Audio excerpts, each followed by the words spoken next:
Kung makakakita lang si Angel, huwag mo nang pangarapin.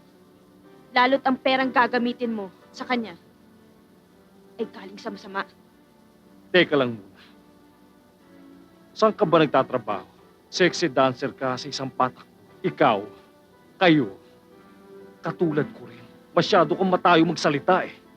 Ang nakakalimutan mo, ang mga paa mo nakatungtong pa rin sa lupa.